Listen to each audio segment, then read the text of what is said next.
Hola, buenos días. Hola de nuevo a todos.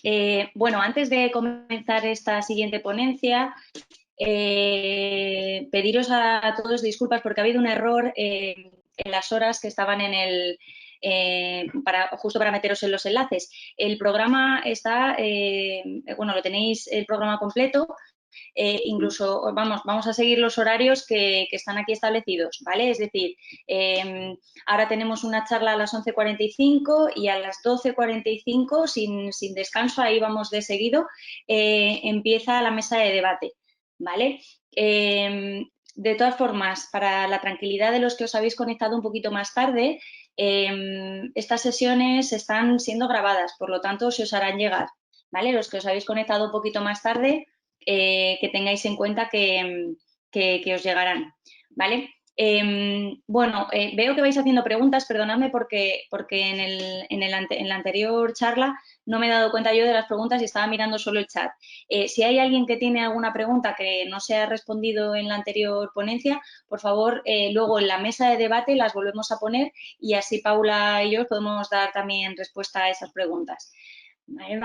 Y lo mismo con las preguntas que vayan surgiendo ahora.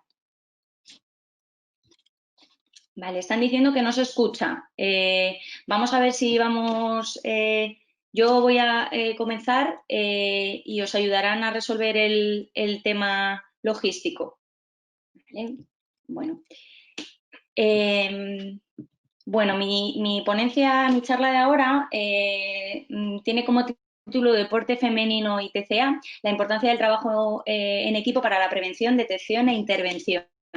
Bueno, vais a ver que esto fue el título inicial, pero luego la charla fue derivando en varias cosas, ¿no? Entonces, bueno, como hablábamos antes con Paula, antes de comenzar el curso, es muy importante la parte de la información que tenemos sobre los trastornos de alimentación y tenemos que tener en cuenta por qué en deporte hay una alta incidencia y por qué es un poquito más, el deporte femenino tiene una mayor vulnerabilidad. Ahora mismo también es verdad que muchas de las investigaciones van dirigidas al deporte femenino porque ahí se ha visto que hay como más casos, pero el deporte masculino, el género no tiene nada que ver tampoco porque puede haber chicos que también tengan este riesgo o que puedan padecer este trastorno de alimentación, estos trastornos de alimentación. Entonces, bueno, vamos a ver sobre todo, como os decía esta mañana, esta parte es un poquito más teórica, luego tendremos por la tarde a Sandra Tabasco y a Claudio Camarena, que nos pondrán una parte más práctica, con casos reales, donde podremos tener esa línea un poquito más práctica, ¿vale? Espero darle un poquito de caña esta mañana, que no os quedéis dormidos con tanta teoría, ¿vale? Pero es importante tener esa información y esa formación en TCA y también cómo influye el deporte como factor de riesgo para el desarrollo de un trastorno de alimentación. Bueno, la actividad física y el deporte siempre lo tenemos asociado con una práctica beneficiosa, pero a veces tenemos que tener en cuenta que no siempre, ¿vale? La práctica habitual de deporte tiene beneficios físicos, psicológicos, sociales y al final, pues como dice ahí la Organización Mundial de la Salud, el estado completo de bienestar físico, mental y social y no solo porque haya una ausencia de enfermedad. ¿Vale? ¿Qué pasa? Que muchas veces el deporte o una práctica inadecuada supone perjuicios para la salud física y mental.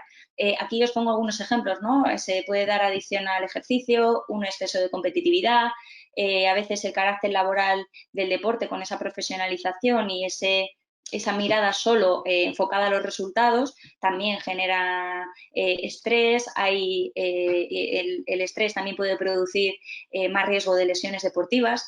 Aparecen problemas depresivos asociados a esa práctica inadecuada del deporte y aparece el síndrome de burnout o sobreentrenamiento o síndrome de estar quemado, ¿vale? Por ese exceso de práctica y esa... ¿vale? También hay, como pone ahí, ¿no? Patologías relacionadas con la alimentación. ¿Qué pasa? Que bueno, el deporte como tiene una gran importancia en nuestra sociedad y en un inicio, y hace ya bastante tiempo, se veía el deporte como os decía, ¿no? El deporte igual a salud.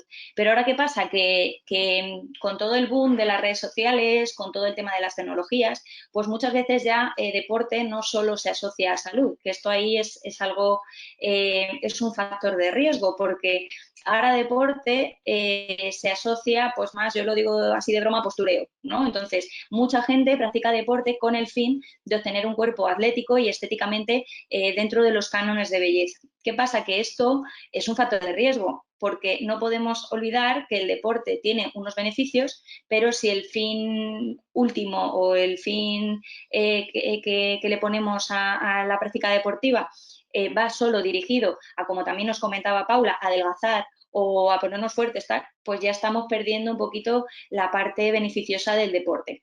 Ojo, con esto no quiero decir que el tener un objetivo como pueda ser perder peso o tener un cuerpo más definido sea un objetivo malo, sino que es que hay que tomarlo con una mirada más amplia. ¿Vale? Ahí os pongo una foto de lo que era antes hacer running y lo que es ahora hacer running, ¿no? Que, bueno, que en algunas ocasiones simplemente es selfie running, ¿no? Y luego también como cambios socioculturales, como por ejemplo con el tema de las tecnologías, pues nos hacen ver en las redes sociales, por ejemplo, cuerpos muy atléticos y estéticamente pues que parecen ideales, pero que luego la realidad es otra, ¿no? Sabemos el uso de filtros, de los juegos de luces y demás. Lo que pasa que cuando estamos hablando de pues de población vulnerable, como pueden ser los niños, los adolescentes, sobre todo los adolescentes que están en un momento ahí complicado, pues al final se crean como estándares de belleza y cánones de belleza que no son reales y no son realistas. Y eso puede, como veremos, condicionar ciertas acciones o cierta relación con el deporte que no es sana. Bueno, vamos con el tema de los trastornos del comportamiento alimentario, los TCA.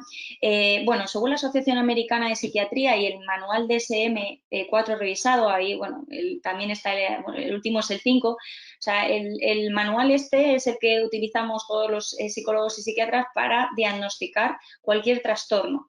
¿Vale? Cualquier trastorno mental. En este caso, el trastorno de la conducta alimentaria son alteraciones graves en la conducta de alimentación. ¿Qué pasa? Que para que lo tengamos, os he puesto ahí una definición, bueno, lo tendréis porque este material lo tendréis y ya lo podréis leer tranquilamente. Lo que sí se establece, y para que lo tengamos y sea un poco más claro y más llano, por así decirlo, se establece una relación insana con la comida. No podemos negar, y esto es así, que la comida forma parte de nuestro día a día. O sea, y es que la comida al final está en todo. La alimentación y la comida está en todo, desde que nos levantamos hasta que nos acostamos. Nuestro cuerpo, lógicamente, tiene que, como decía Paula, pues llegar a unos mínimos y para sobrevivir necesitamos alimentarnos. ¿Qué pasa? Que esa relación que establecemos con la comida tiene que ser lo suficientemente sana. Desde que somos pequeños ya se establece una relación con la comida, ¿no? Yo que trabajo en consulta privada, muchas veces se va a ese origen, ¿no? Desde que somos bebés, cómo aprendemos a comer, ¿vale? Pues imaginaros, ¿no? Un bebé que está llorando desconsoladamente, se le ve que está ansioso, pues si solo conseguimos calmar a ese bebé a través de la alimentación, de la leche materna o del biberón, le estamos diciendo que ya le estamos mandando un aprendizaje sin darnos cuenta, que es que cada vez que estés ansioso o que estés ahí un poco nervioso y que tengas unas emociones desbordadas, vas a calmarte a través de la comida. Fijaros, algo que es una acción muy común y muy simple y que no tiene por qué ser dañina, ya está condicionando la relación que establecemos con la alimentación. ¿Vale? Entonces, bueno, para que sea más sencillo, es esa parte en la que es importante, como os decía, ver y establecer qué relaciones hay. Vale. Vale, algunos datos sobre los trastornos de alimentación. Bueno, es uno de los trastornos que han alcanzado mayor relevancia en el último tiempo. por su número de casos, que ha ido creciendo cada vez más, la gravedad de la sintomatología asociada.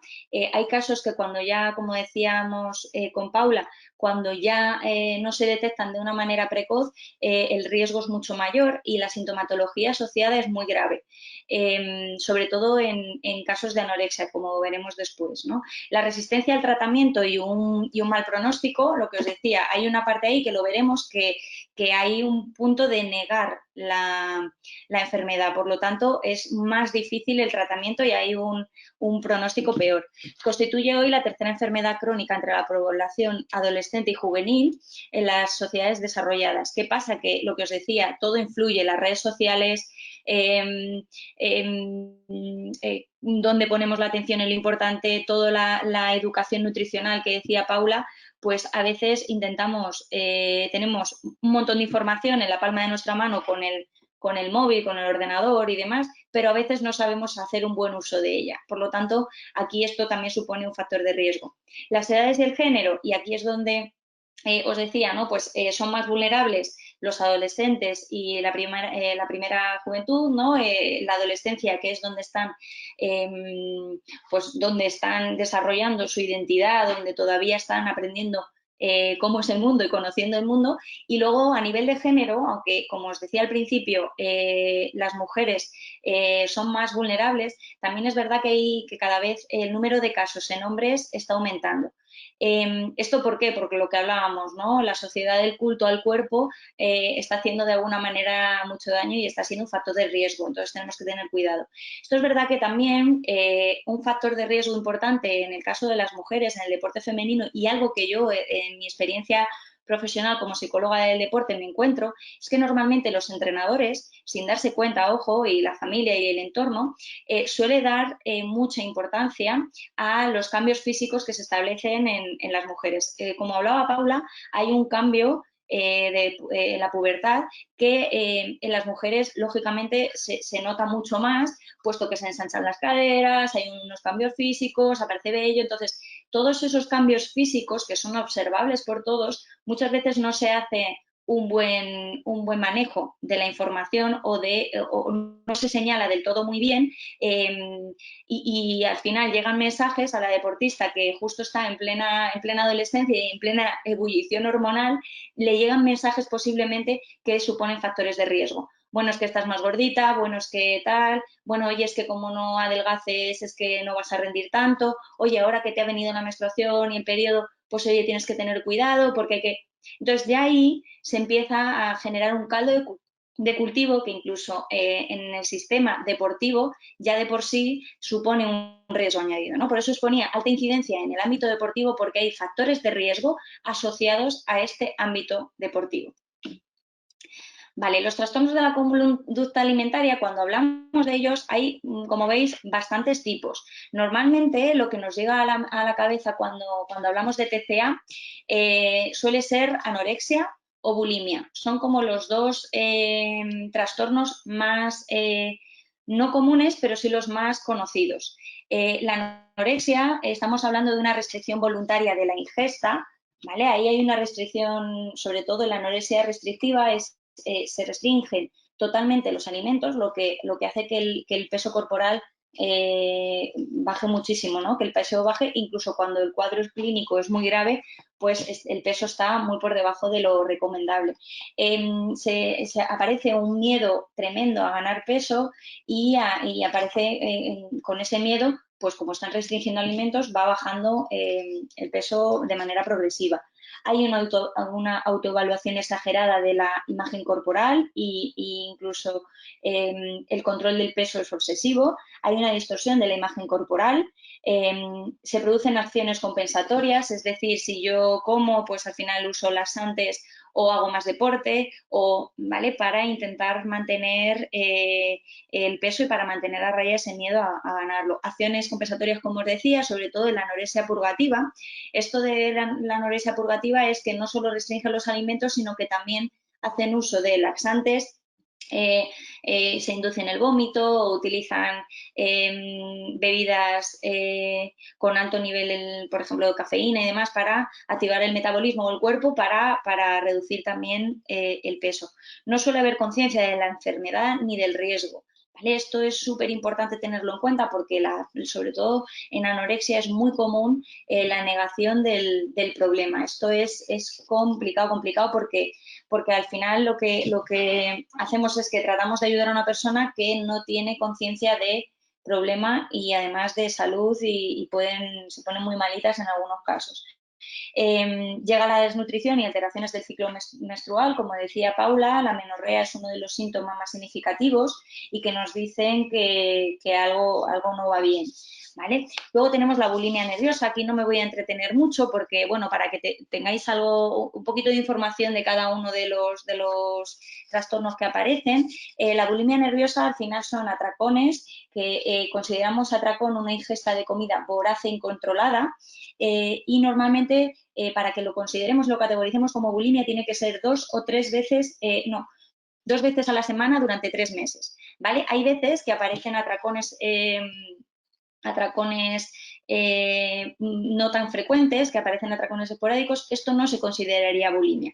Luego, después del atracón, aparece el sentimiento de culpa y normalmente lo que hay es una sensación de pérdida de control por ese momento de atracón, aparece el sentimiento de culpa y aparecen las conductas ya de purga, aparece el vómito, aparece... ¿vale? Normalmente lo que se ha observado es que la bulimia los atracones suelen ser una manera de aliviar el sufrimiento. Cuando hay problemas, pues me como los problemas, ¿no? Lo que pasa es que luego, como tengo miedo a engordar, los tengo que volver a expulsar, ¿no? Sentimiento de culpa, como os decía, es muy grande en las personas que tienen bulimia y hay una preocupación también enfermiza por el peso y por la figura y en este caso hay, igual que en la anorexia, se puede ir viendo muy significativamente la reducción del peso.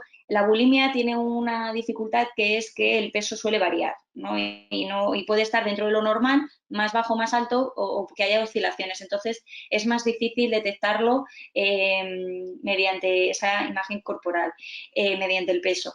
Luego tenemos otros trastornos de conducta no especificados. Yo aquí digo que es como un poco el cajón desastre de los trastornos de alimentación, es decir, pues trastorno por atracón, que quiere decir que se da principalmente atracones, ¿vale? Pero no tiene que ir seguido del vómito o la conducta purgativa.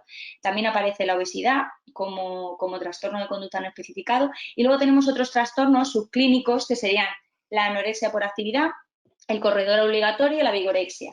¿Vale? Para que nos hagamos una idea, la anorexia por actividad, por daros un apunte, sería la anorexia inducida por la actividad física y la disminución de ingesta. Es decir, son esas personas que hacen muchísimo ejercicio de actividad para bajar el peso y disminuye también la ingesta. Esto no es salud, como decía también Paula, porque hay un desequilibrio en el gasto energético con lo que luego se come, ¿no? Y el corredor obligatorio convierte el deporte como una necesidad básica, es el eje de sus vidas. Y luego la vigorexia, pues que tenéis ahí un ejemplo, ¿no? Pues es más común en varones y pues es la gente que va al gimnasio y parece que nunca, también hay una distorsión de la imagen corporal y parece que nunca es suficiente, ¿no? Las pesas, el peso que levantes, etcétera, etcétera. Vale, aquí tenemos pues síntomas y signos de los TCA en deportistas, ¿vale? Es muy importante saber qué síntomas físicos, qué síntomas cognitivos, conductuales y sociales aparecen para poder detectarlo de una manera más rápida y para poder prevenirlo. Como hablaba con Paula antes, es súper importante que nos quedemos en la detección y en la prevención y luego en la detección precoz si es que no hemos podido prevenir. Cuando tenemos que empezar a apagar fuegos porque ya se ha establecido conductas o hay síntomas complicados, cuando esa relación con la comida es totalmente insana y aparecen todos los cuadros que hemos visto anteriormente o síntomas y signos que nos dicen que el deportista o la deportista puede desarrollar ese trastorno, es ya mucho más complicado porque entonces entramos en la parte de tratamiento y el tratamiento normalmente, aunque es eficaz, pero es mucho más costoso.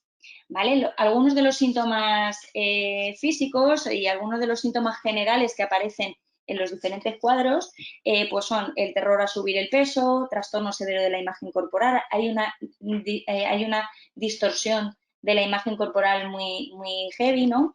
Hay una negación total o parcial de la enfermedad, disminución de la ingesta de agua, conducta alimentaria extraña. En algunos casos que esto disminución o aumento significativo, porque muchas veces cuando beben, esto lo dicen mucho algunos deportistas que me he encontrado con cierto riesgo a trastorno de alimentación, con cierto riesgo, no con un trastorno desarrollado. Pero sí que, bueno, es que como tengo mucha hambre, pero me bebo 1 litro de agua para saciarme y así no tengo que comer, ¿no? Entonces hay que tener cuidado con este tipo de conductas que, como también comentaba Paula, pues no son sanas, pero que están muy integradas a veces en el ámbito deportivo y no deportivo. Conducta alimentaria extraña, cuando ves que, por ejemplo, nosotros en la Federación Madrileña trabajamos con deportistas que comen en un comedor, pues cuando empiezas a ver que siempre se deja, pues por ejemplo, las patatas o siempre se deja los hidratos, por esos mitos que decía Paula de no quiero comer hidratos. Pues cuando empiezas a ver que eso se repite a lo largo del tiempo, pues podemos intuir de alguna manera o podemos tener la hipótesis de que la persona tiene en su cabeza ahí algo que lo mismo le está rondando, ¿no? Y habría que de alguna manera explorar.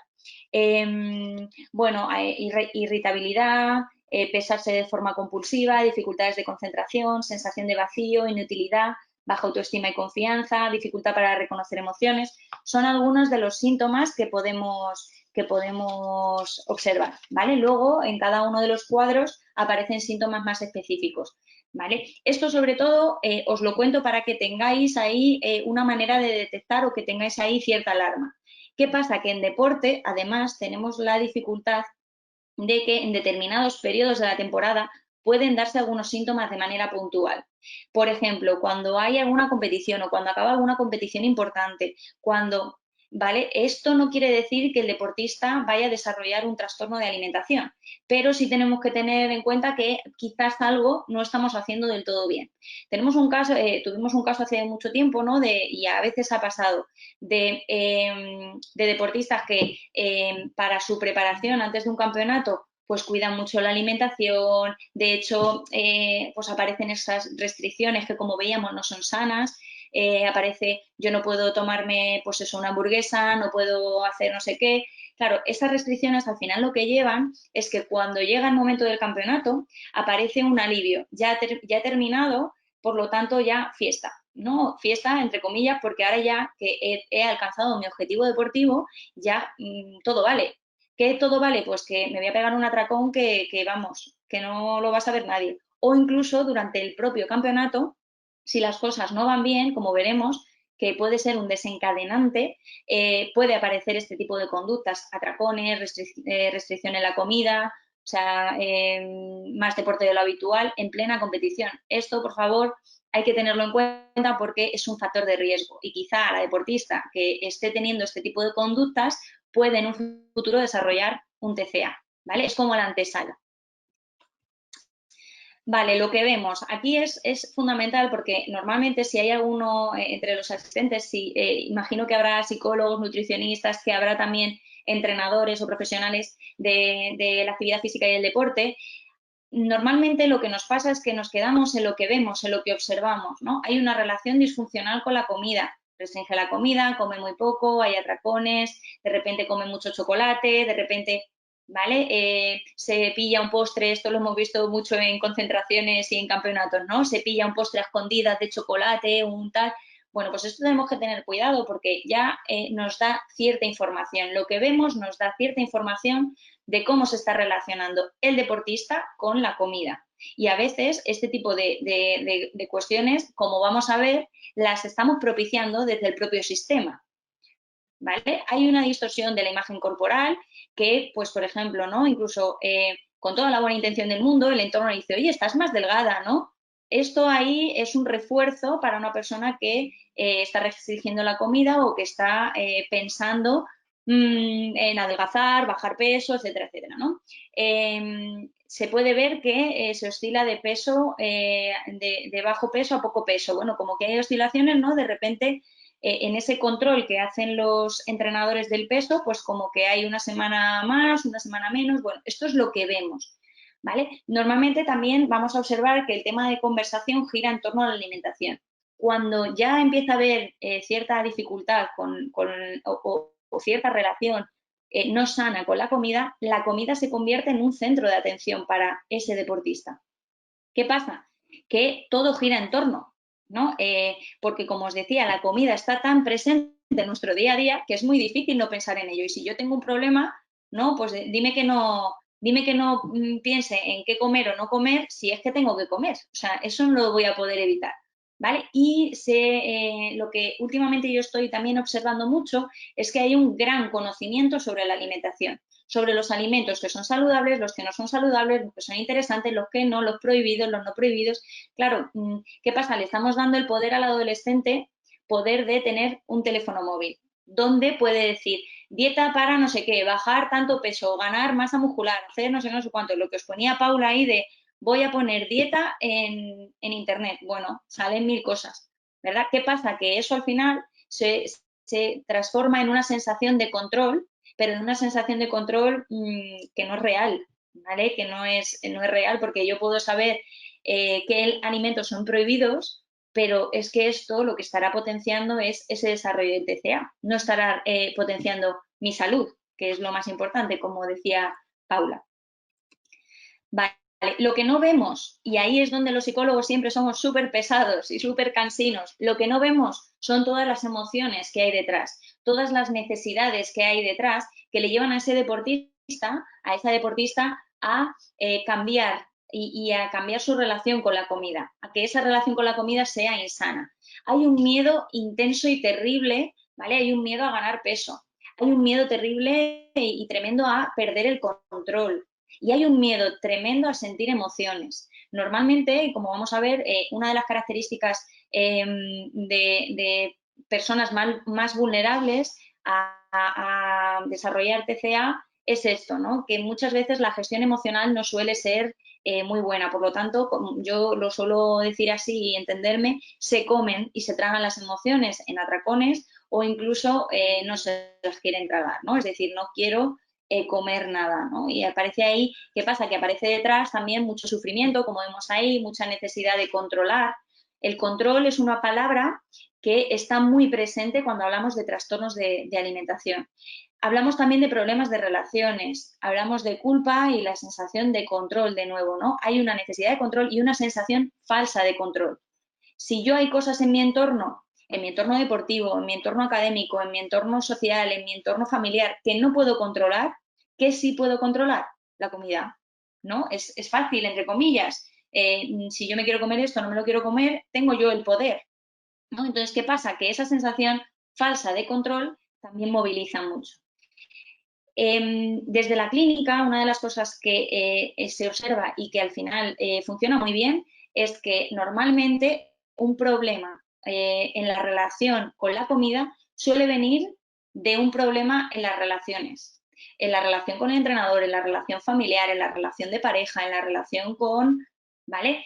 Si exploramos las relaciones, cómo van las relaciones, estaremos viendo también qué es lo que está pasando en la alimentación. Si, por ejemplo, llega un deportista que tiene una relación muy ansiosa con su pareja, ¿vale? Pues ¿qué pasa? Que la relación con la comida posiblemente sea también muy ansiosa. Esto tenemos que verlo. Vale, entonces, como entrenadores, algo muy bueno, podemos detectar si hay algún problema en las relaciones de nuestra deportista. Entonces, si nuestra deportista pues ha peleado con el novio o se ha peleado con el grupo de entrenamiento, con las amigas, pues eso va a ser un indicador que nos puede dar si esta deportista ha tenido antecedentes o dificultades con el tema de la alimentación, puede ser un disparador. Vale, voy a ir un poquito, sé que voy muy rápido, pero es que os quiero contar muchas cosas y no sé si me va a dar no me va a dar tiempo. Vale, cuando hablamos de deporte femenino y trastornos de alimentación, muchas veces el primer enemigo está en casa. ¿Vale? Esto siempre lo digo porque hay muchas veces que es difícil de cuantificar, en muchos casos incluso que no se han detectado o que están muy ocultos porque hay un gran secretismo y hay veces que hay una parte donde el propio deportista y la deportista y el propio sistema deportivo niega la enfermedad. Aquí es donde tenemos una labor importantísima, psicólogos, nutricionistas, endocrinos, todas las personas relacionadas en el ámbito del deporte, tenemos que cambiar, tenemos que tratar de cambiar esa negación de la enfermedad, porque estamos hablando de una enfermedad muy grave, ¿vale? Y que empieza en un sistema que es muy estresante, que es un sistema muy demandante como es el deportivo y que además no está hecho está hecho para unos deportistas con personalidades X, por lo tanto supone un choque de trenes tremendo y hay mucho riesgo. Por lo tanto, esto es lo primero que tendremos que cambiar, la cultura que nos hace ver como normal este tipo de locuras que se hace a veces con la alimentación. Hay veces que conductas patológicas de pérdida de peso son consideradas y aceptadas como normales. Esto, por ejemplo, en los deportes de categorías está súper aceptado. O sea, entonces, muchas veces cuando estamos tan metidos en el sistema no nos damos cuenta de las barbaridades que hacemos.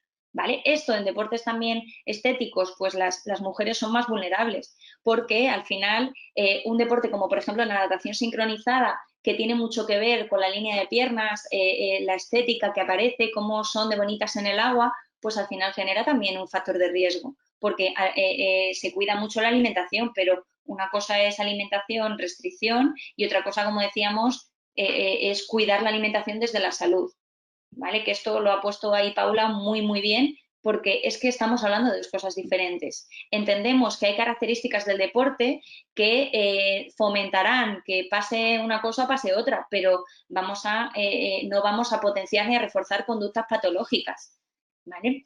Las mujeres más vulnerables, pues porque al final, como os decía, sin darnos cuenta, el foco del entrenador, el foco del sistema muchas veces se pone en los cambios corporales de una deportista. Yo me he encontrado numerosas veces después de verano, situaciones claves de la temporada, pues después de verano, después de una lesión, en momentos en los que la rutina del deportista cambia porque pasa de entrenar muchísimas horas a bajar su nivel de actividad.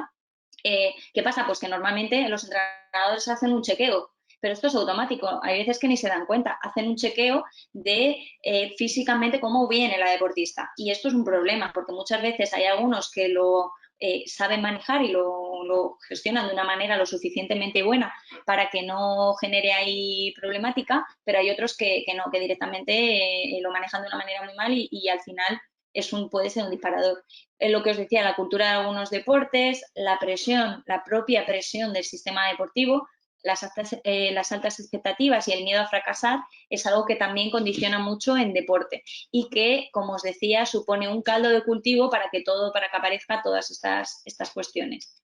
Vale, pues ahí os pongo algunos deportes de riesgo, aunque los últimos estudios han puesto de manifiesto que la preocupación de los entrenadores por el peso ya va más allá de estos deportes. De hecho, por ejemplo, se ha hecho un estudio hace poco que os lo pasaré la documentación complementaria con entrenadores y muchos de ellos provienen del fútbol y también tienen le dan mucha importancia al peso como indicador del buen rendimiento. ¿Vale? Aquí tenemos los deportes de estética, pues danza, gimnasia, patinaje artístico, natación artística, los de categorías, que como decía, se hacen auténticas barbaridades y está normalizado esas subidas y esas bajadas de peso. De hecho, incluso a veces se utiliza como beneficio a la hora de competir. Los deportes de gimnasio, que normalmente los deportes de gimnasio, lo que yo me he solido encontrar, sobre todo en fitness, es que las dietas son tremendamente restrictivas. Por lo tanto, ahí normalmente es la antesala a un problema de alimentación, o por lo menos existen más riesgos. Los deportes de resistencia y rendimiento con bajo peso, pues como decía Paula, normalmente es conocido que si vas a un nutricionista para practicar este tipo de deportes, pues está muy asociado a un mejor rendimiento. Pero aquí pueden ser deportes de riesgo, pero tenemos profesionales que nos ayudan y que nos pueden ayudar realmente a tener una educación nutricional que nos ayude realmente a obtener un mejor rendimiento. Pero no tenemos que volvernos locos buscando información en Internet de dietas milagro, como decía Paula, ni dietas ahí que nos vayan. No, no, y el deportista además entiende que va a hacer un esfuerzo también, ¿vale? Entonces, si ese esfuerzo pasa por tener un nutricionista que le enseñe a comer en base a sus valores y en base a sus propias necesidades, estupendo. Vale, voy a ir muy rápido con los factores que predisponen. Paula hablaba también antes de factores predisponentes y factores desencadenantes. Yo os voy a comentar pues algunos de ellos, ¿no? No existe una causa única, hay múltiples aspectos que influyen y normalmente suelen ser una conjunción de varios aspectos, ¿no? Factores sociales, culturales, familiares, biológicos, psicológicos, personales. ¿Vale? La dieta siempre está ahí purulando como la mosca que fastidia todo el tiempo, ¿no? Si alguien que haya empezado a hacer una dieta, además con esta palabra, que como hablábamos, el lenguaje es importantísimo. Si haces una dieta, y sobre todo las que aparecen en Internet, siempre va a haber una parte de restricción de alimentos, siempre va a haber una parte de generar más estrés del que ya había antes de empezar esa dieta. Normalmente lo que nos dicen estos autores es que siempre está en el origen de un trastorno. ¿Vale? Que están todos estos aspectos que vamos a comentar ahora, pero además la dieta es uno que tiene que estar o que siempre suele estar, ¿vale? Tenemos la población de deportista con mayor riesgo y la vulnerabilidad de las mujeres, pues como os decía, según el deporte y según la personalidad de la propia deportista. Aquí os hago una tabla de resumen porque hay tantos factores que ocuparía yo todo el curso que tenemos hoy y no es el plan, porque además por la tarde tenemos compañeros muy interesantes que nos van a contar más cositas. Entonces, bueno, os dejo ahí esa tabla, ¿vale? Los factores socioculturales, como os decía, por la presión social, el impacto de los medios, las redes sociales, el control, pues la discriminación por el peso. Lo que nos dicen es que para obtener un éxito personal, profesional, tienes que tener X figura, X estética y esto pues para nada, ¿no? La comida como evasión. Si nos damos cuenta y nos paramos a pensar, ¿a quién de nosotros nos han dicho, oye, si te portas bien, te compro un bollo? A todos nos han premiado alguna vez con comida poco saludable, con comida poco interesante, como yo les comento a los deportistas, en algún momento de nuestra vida. Si hacemos bien el entrenamiento, nos vamos a comer todos juntos. Si eso está muy bien, el premio está muy bien, pero tenemos que tener cuidado que no siempre se asocie la comida con ese refuerzo, ¿no? La comida con ese algo que hacemos bien o la comida como premio, porque muchas veces entonces nuestro cerebro nos va a pedir eso como recompensa y no tiene por qué, ¿no? Esto yo muchas veces lo he observado con las nadadoras de sincro, que a veces sí hacen una restricción en la comida, algo que supone un riesgo, como hemos visto, pero que a veces normalmente, sobre todo cuando se van de concentración mucho tiempo, empiezan a coger ahí y tienen alijo de comida. Esto no es sano, ¿no? Tenemos que cambiar el origen, no tenemos que ir a esa parte restrictiva, sino tenemos que cambiar el que hay alimentos más interesantes que podemos comer, pero como decía Paula también, no pasa nada si un día nos comemos unas galletas, ¿no? Que tampoco nos vamos a morir y hay que naturalizarlo y normalizarlo. Los factores personales van a ser muy importantes, ya he comentado algunos, la adolescencia y el desarrollo personal, la identidad de la persona, la personalidad, que ahora entraremos un poquito ahí en algunas indicaciones más concretas, la práctica deportiva en sí misma y la competitividad y aspectos cognitivos que aparecen en la persona, ¿vale? Luego tenemos los factores genéticos biológicos, la familia tiene un papel importantísimo. Normalmente la familia, sin darse cuenta, suele ser un gran mantenedor del problema. No se da cuenta y no lo hace con todo su cariño y lo hace como sabe y como puede, pero a veces son ellos los que originan el problema porque se vuelven, como yo llamo, un poco pirañas, ¿vale? Cuando yo digo que nos volvemos un poco pirañas es cuando vas lo típico, ¿no? A ver a tu abuela y te dice, pero qué culo has echado, ¿no? Esto, sin darnos cuenta, y yo que a mi abuela la quiero muchísimo, pero esto me lo ha hecho a mí mi abuela, ¿no? Entonces, ¿qué pasa? Que ellos, sin darse cuenta, hacen una observación, una percepción que no tiene por qué ser dañina, pero se vuelve un poco piraña. En función de los recursos cognitivos y cómo percibamos el mundo, pues eso, ese comentario lo compraremos o no lo compraremos. Si lo compramos y nos quedamos ahí con la copla, claro, es que mira, es que me he dicho qué tal, pues ahí es un factor de riesgo, ¿vale? Y muchas veces, como la familia la educación nutricional que tenga también influye en todo esto. Vale, luego también tenemos, y vuelvo atrás, porque la alta exigencia familiar en deporte es algo que también supone en el factor deportivo un factor de riesgo importante. Vale, los factores personales. Esto, ojo, es generalizando mucho, pero los estudios nos dicen que normalmente el deportista que tiene ciertas características como esta es más propenso o más vulnerable a desarrollar cierta relación insana con la comida y en un momento determinado, si se agrava, un TCA. El estilo cognitivo, cómo piensan y cómo interpretan la realidad, está de alguna manera distorsionado. Tienen normalmente pensamiento dicotómico, todo o nada, o consigo todo o no consigo nada. Utilizan palabras muy catastrofistas. Es que siempre se me da todo mal, es que nunca voy a conseguir tal. Esto son distorsiones cognitivas que no ayudan. Aparece el pensamiento obsesivo. Cuando se les mete algo en la cabeza es tanto rato, claro, porque es que no me ha salido en la competición, porque es que estoy pasada de peso, es que no me ha salido la competición, porque es que mira qué caderas, porque es que, ¿vale? Aparece ese pensamiento obsesivo que se queda ahí. Son deportistas con un exceso de obligaciones, con los objetivos deportivos orientados especialmente al resultado. Tengo que ganar el campeonato y es una obligación, es una imposición y una obligación. Por lo tanto, aparece una parte perfeccionista, que, ojo, no solo vamos a observar en el ámbito deportivo, sino que también lo vamos a observar en el ámbito académico. Normalmente todos estos componentes personales de la personalidad del deportista van a estar también y se van a generalizar a otras áreas. ¿Vale? Hay una exigencia muy alta sobre sí mismos y del entorno. La familia suele, con esas altas expectativas, suele generar una presión importante. Eso tenemos que tener mucho cuidado. Si conseguimos detectar que la familia es una presión externa muy heavy, pues tenemos que también frenar, ¿no? Incluso también educar a la familia.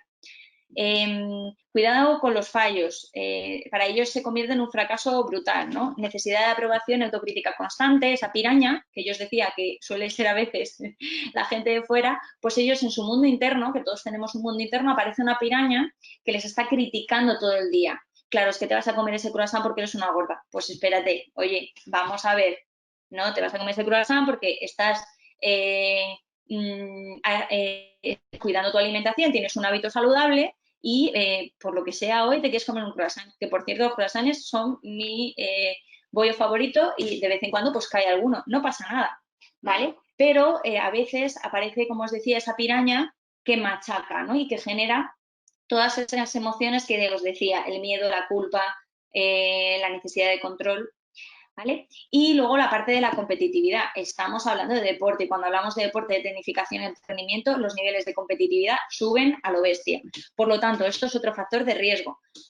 Si hay competitividad para ganar la medalla, hay competitividad para tener el mejor cuerpo. Si hay competitividad para tener el mejor cuerpo, hay competitividad para obtener el mayor reconocimiento de los demás. ¿Vale? Pues al final se compite en todo. Y los deportistas de tecnificación y alto rendimiento son grandes competidores hasta para ver quién se coge la última croqueta. Así que hay que tener mucho cuidado. En deporte concretamente, y aquí ya meto esa parte preventiva de detección, ¿vale? Hay 3 factores sociales del entorno que tienen un papel importantísimo en deporte y con la predisposición a desarrollar un TCA. Tenemos al entrenador que puede ejercer en algunos momentos cierta presión y la ejerce. Cualquier entrenador en alto rendimiento o en tecnificación o incluso solo en competición, sin altos rendimientos, ejerce cierta presión, cierta exigencia. Relación, normalmente yo lo que me he encontrado, por lo menos en deportes de agua, es que hay una relación, vamos, brutal entre peso y rendimiento. Sí, como comentaba Paula, hay una relación, sí, hay una parte ahí que, más que relación con el peso y el rendimiento, con la complexión física, con, no sé cómo lo comentaba Paula, ¿no? Pero hay una parte ahí en la que sí, que si yo me alimento mejor desde la salud, pues tendré mejor rendimiento, sí, pero ojo, hay una manía que esto es heredado, que es el controlar el peso. Yo no sé qué manía tienen los entrenadores en pesar todas las semanas o todos los días a los deportistas.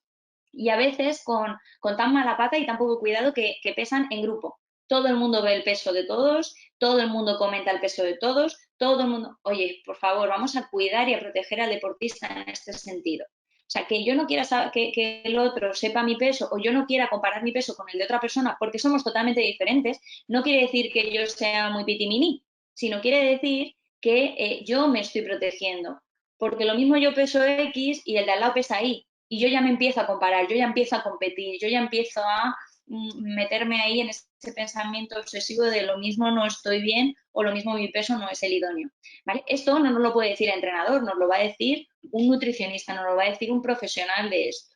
¿Vale? Aparecen ciertas críticas al aspecto físico. ¿Ves? Es que no, hoy no te mueves porque es que te pesa el culo.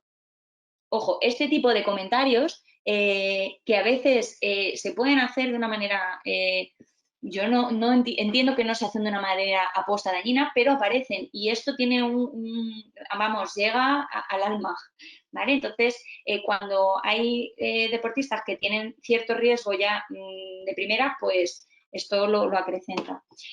Para ello es muy importante la prevención, ¿vale? La formación que hablábamos, yo os estoy echando aquí un rollo hoy pero sobre todo es porque si conseguimos que tengamos en cuenta que todo esto es un factor que predispone al deportista, a la deportista a ello, yo me doy por satisfecha, aunque hoy os esté dando mucha chapa y mucha teoría, pero es que la formación en trastorno de alimentación es importantísima, siempre que hablamos de deporte, y la formación en nutrición. Todo el mundo sabe de alimentos, todo el mundo sabe de las etiquetas y todo. No, no, no. Pues vamos a partir desde la base de que no sabemos y que el profesional de nutrición es el que sabe, ¿vale? Y nosotros vamos a poder orientar y ayudar, pero no vamos a poder ni pautar nada, ni decir lo que tiene que comer o no comer, ni restringir alimentos. Y por lo tanto, tenemos que dejar nuestro control de entrenadores a un lado.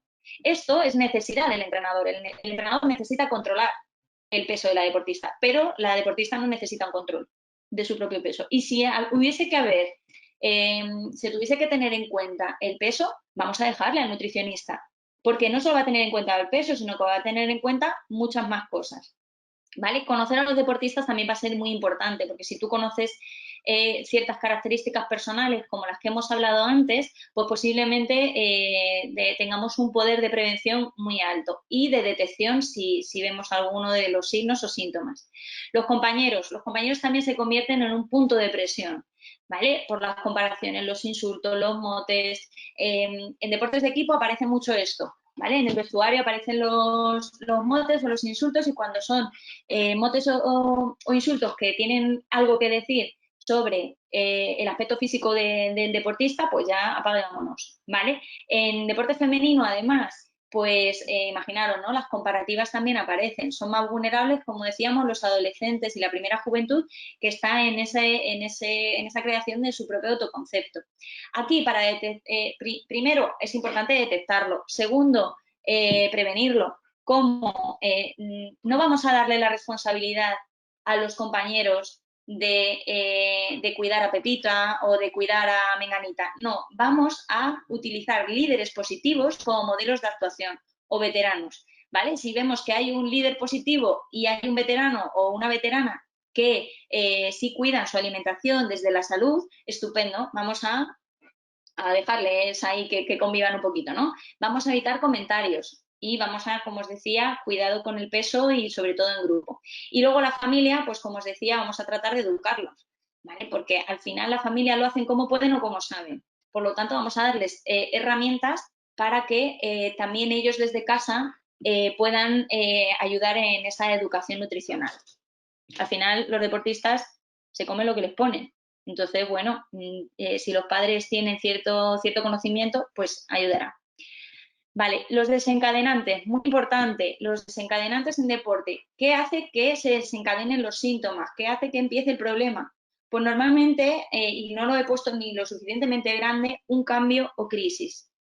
¿Vale? Cuando aparece un cambio corporal, cuando aparecen comentarios sobre el peso y la figura por parte de personas importantes significativas para la deportista, cuando aparecen presiones por bajar el peso, no, es que tienes que bajar peso porque estamos a un mes del campeonato, no, es que tienes que bajar peso porque, no, espérate, o lo que es peor, ¿no? Que hablaba Paula con el lenguaje, tienes que adelgazar porque entonces no vas a conseguir el objetivo. Ahí ese tipo de comentario es fatal. Cambios de peso en acciones o poscompeticiones importantes o tras una lesión, lo que os comentaba, pues lógicamente nuestro cuerpo está en continuo cambio, es que también es normal, tanto para bien como para mal, entonces cuidado.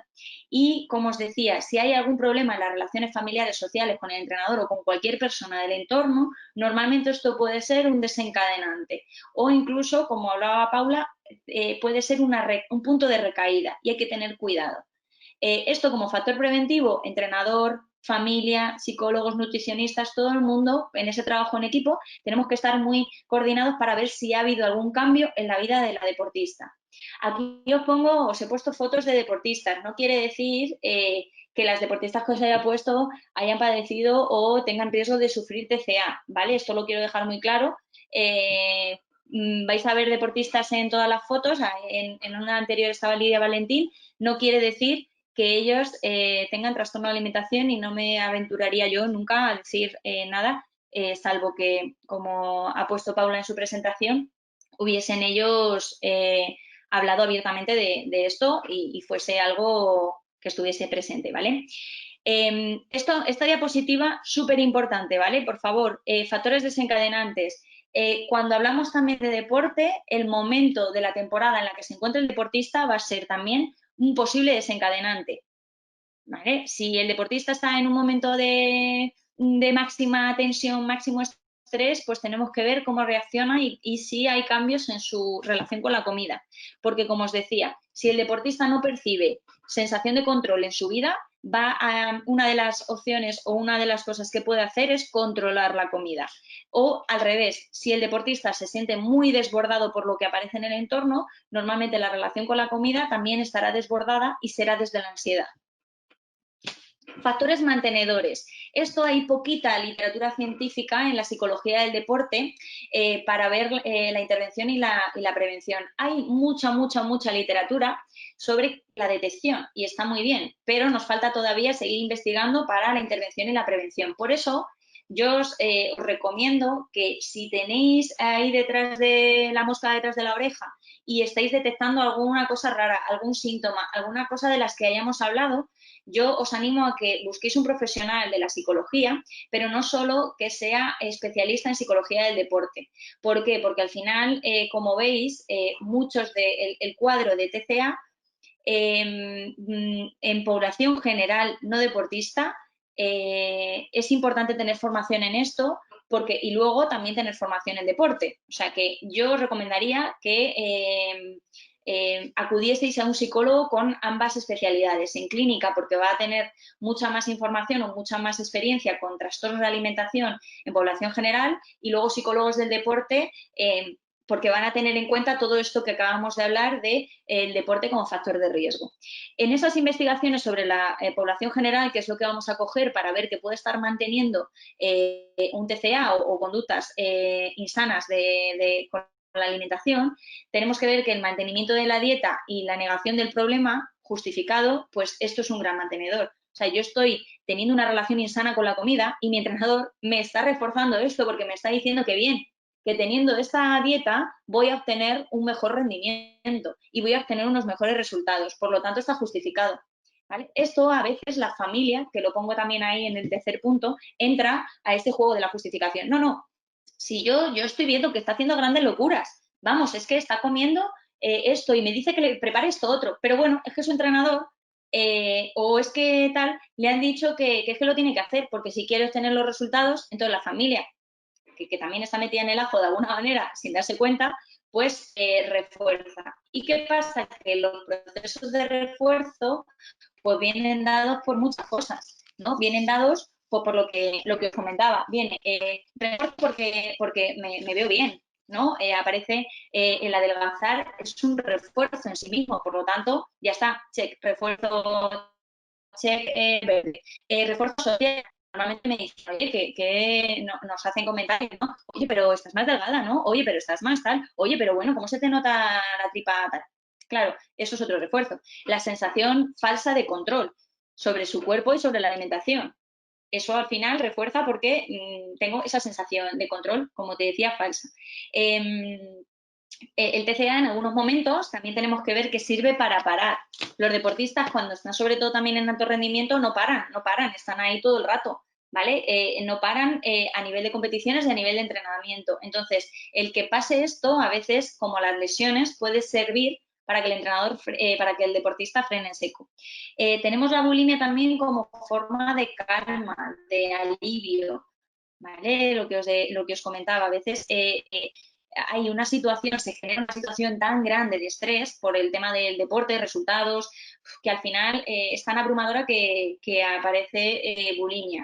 Aparece normalmente algún cuadro que, aunque no lo podamos categorizar de bulimia, pero es un atracón con vómito, ¿vale? Y luego la familia, lo que os decía, ¿vale? Que también mantiene el problema. La clave, como llevamos diciendo toda la mañana, y es tan importante, es la prevención. Tenemos que tener en cuenta que jugamos en un caldo de cultivo estupendo que supone ciertos riesgos, por lo tanto, el ámbito deportivo tenemos que tener en cuenta que ya no solo para los TCA, sino para otras para otros problemas, pues es un sistema de estrés, es un sistema exigente y es un sistema demandante. Quien me diga que el alto rendimiento, el alto rendimiento es totalmente saludable, pues hombre, entraríamos aquí en un debate que lo podemos dejar para la mesa redonda, pero sabemos los que trabajamos con deporte de alto rendimiento que hay muchas cosas que no son del todo saludables. Conocer al deportista y la familia va a ser clave en la prevención, observación del grupo para evitar problemas, lo que hablábamos de qué mensajes manda el grupo, la formación en nutrición y TCA para entrenadores es básica. ¿Por qué? Porque si detectamos algo, ¿cuándo comunicar que hay una dificultad con la composición corporal? ¿No? Si detectamos que el deportista pues, tiene más peso del que debería, o si hay un problema en la alimentación, o si no está consumiendo la energía suficiente. Tenemos que evitar relacionar el peso con rendimiento. Esto lo ha comentado también Paula en la conferencia de antes. Contar con un nutricionista en el staff o fuera de él y derivar al psicólogo en caso de detección de este tipo, o al revés, ¿no? Contar con un psicólogo y un nutricionista, esto sería lo ideal. Pero sobre todo yo creo que la gente, y aquí hay un cambio, la gente se está dando cuenta de la importancia del nutricionista y del psicólogo del deporte y del nutricionista clínico y deportivo. ¿Por qué? Porque al final son cada vez más los que a nivel autónomo y a nivel externo acuden al nutricionista. Y esto el entrenador tiene un papel también clave y fundamental, que es que normalmente suelen derivar también al nutricionista. Esto para mí es importantísimo en esa prevención. Hemos ido hablando de los síntomas, hemos ido hablando de cositas que podemos hacer para prevenirlo, cosas que podemos hacer si lo detectamos. Si no podemos prevenir y falla y empezamos ya observamos que hay síntomas significativos, pues hay que tratar de, como os decía, la detección precoz será igual a un pronóstico o un tratamiento mucho más asequible, entre comillas, si me lo podéis permitir así. Observar posibles disparadores, ver esto es algo puntual o es algo habitual.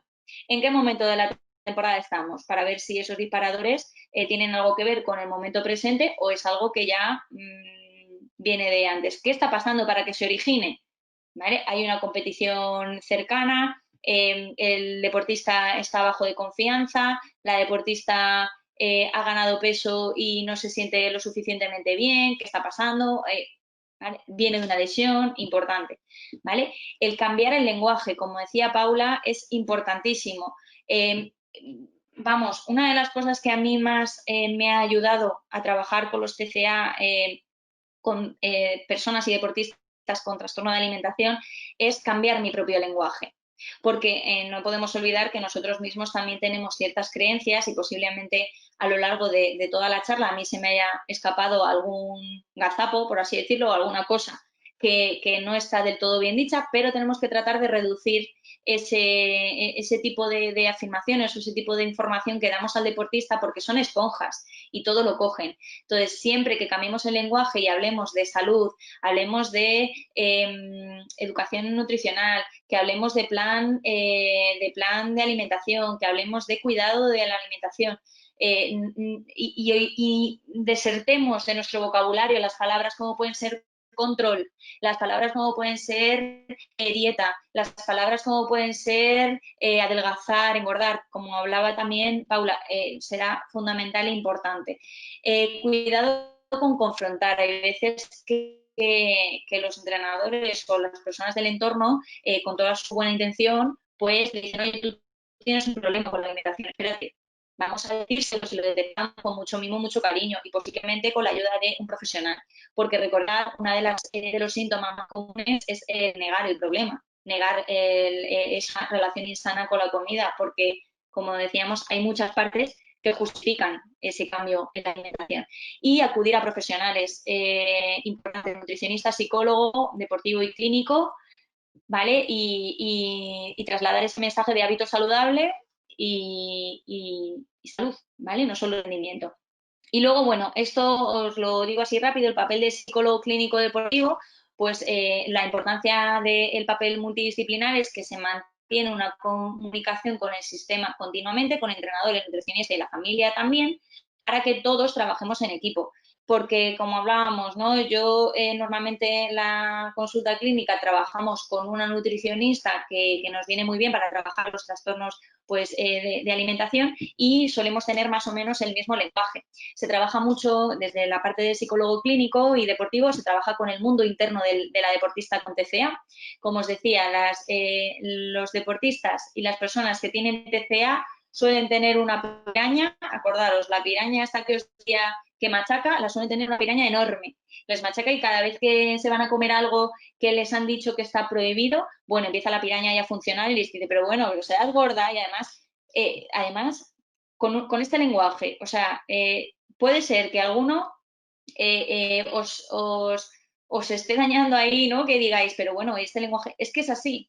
O sea, muchas veces el mundo interno de las deportistas con TCA, el principal enemigo son ellas mismas, por ese discurso que tienen tan machacado, ¿vale? Esa piraña tan grande. Entonces tenemos que enseñarles yo lo llamo torre de control, hay que enseñarles que hay una parte que les cuida y aparece el autocuidado para que, oye, si no te gustaría que tu compañera te dijese es que eres una gorda, pues no te lo digas tú mismo. No te lo digas tú misma, porque entonces, ¿no? Trabaja los pensamientos obsesivos y lo que os ponía ahí, habilidades sociales, gestión de conflicto, la imagen corporal y el cambio del lenguaje. A mí una de las cosas que me funciona mucho es, no vamos a controlar la comida, vamos a ponerle orden. Y en ese orden es algo mucho más sano, que genera menos estrés y que al final va de la mano del hábito saludable.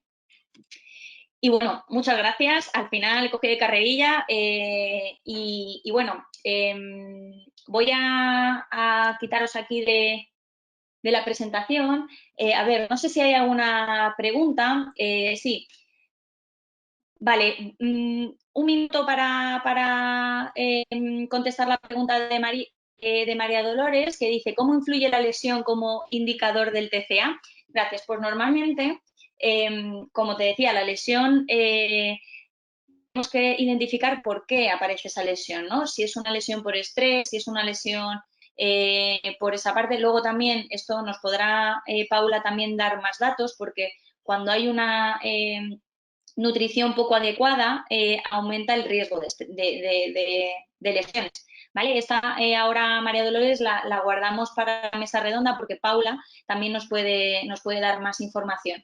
Normalmente, cuando hay una lesión, es una pérdida de control, es un cambio.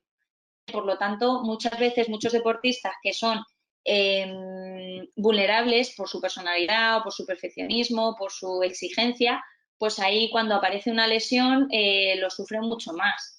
Y esto puede llevar en algunos momentos a derivar en un trastorno de alimentación, sobre todo cuando son lesiones de larga duración, ¿vale? Que la pérdida de control es mayor. Bueno, me he ido, nada, 3-4 minutitos, hacemos tenemos que conectar con el siguiente link, ¿vale? En ese link es el de la mesa redonda de Paula y el mío, que, bueno, vais a ver que entre Paula y yo esta mañana nos lo guisamos, ¿no? Y nos lo comemos, así que, nada, damos 2 minutitos y empezamos con la mesa redonda que acabará, a las 2 menos cuarto. Vale, muchísimas gracias a todos por vuestra atención, ha sido un placer. Yo estoy aquí hablando al ordenador, pero espero que hayáis estado pegados a la pantalla y compartiendo conmigo este ratito. Así que nada, damos unos minutitos y nos vemos en el siguiente enlace. Chao.